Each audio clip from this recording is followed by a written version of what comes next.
भूतिया हवेली का रहस्य। लंबी कहानी।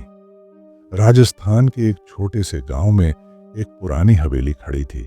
गांव वाले कहते थे कि यह हवेली खंडहर में तब्दील हो चुकी है, लेकिन इसके अंदर कुछ ऐसा छिपा है जो कई वर्षों से लोगों को अपनी तरफ खींचता है।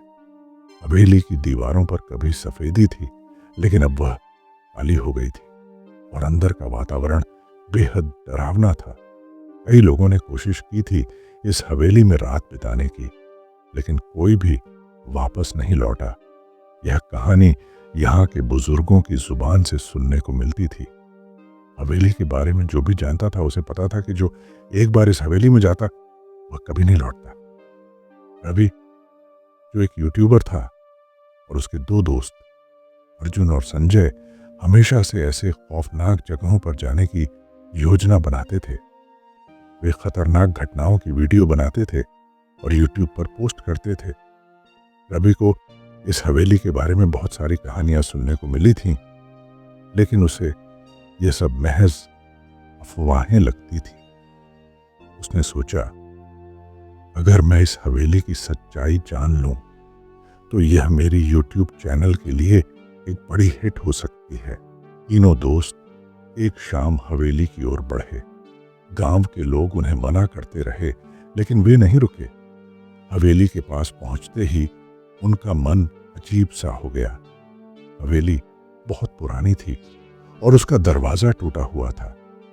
अंदर घुसते ही उन्होंने महसूस किया कि वहां की हवा बहुत भारी और ठंडी थी। रवि ने अपनी कैमरा स्टार्ट की और कहा, आज हम इस हवेली में रात बिताएंगे और देखेंगे कि क्या सचमुच यहाँ कुछ है।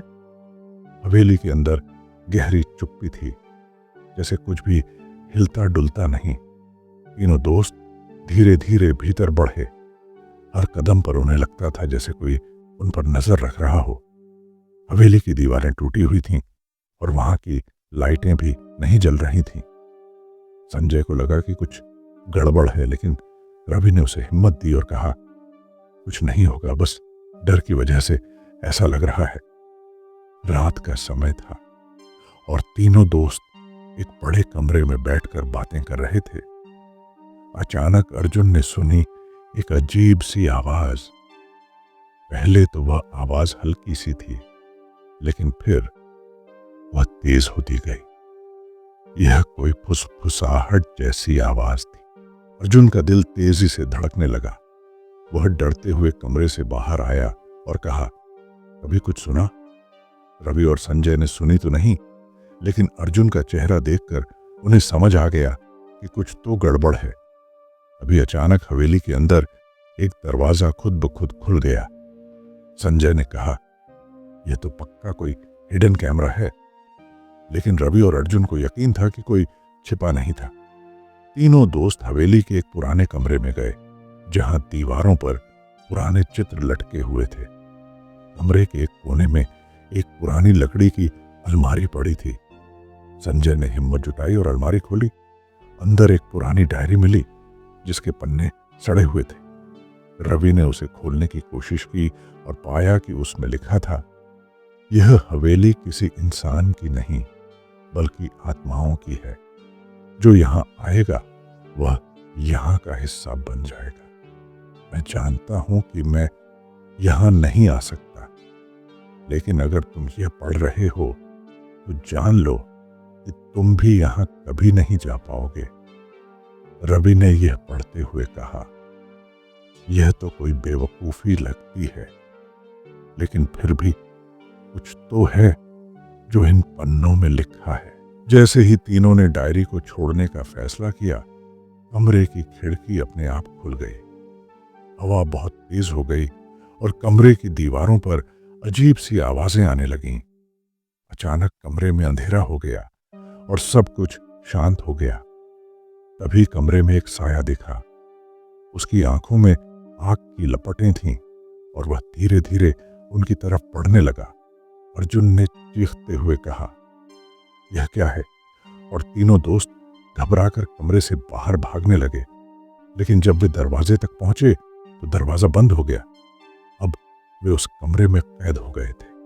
हवा का शोर बढ़ने लगा और कमरे की दीवारों से अजीब सी आवाजें आ रही थीं।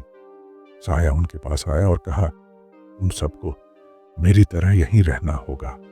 रवि और उसके दोस्तों ने डर के बावजूद कमरे के अंदर से बाहर निकलने की कोशिश की। अचानक रवि की टॉर्च ने कुछ देखा। एक अंधेरे कोने में एक पुराना सीढ़ी का रास्ता था। वे सब उस रास्ते से नीचे उतरने लगे, लेकिन साया उनके पीछे था। नीचे जाने पर उन्हें एक और हैरान करने वाला दृश्य दिखाई दिया। एक कमरे में पुराने खून के धब्बे थे और दीवारों पर अजीब से चित्र बने हुए थे। उन चित्रों में कुछ चेहरे थे जो धीरे धीरे हिलने लगे।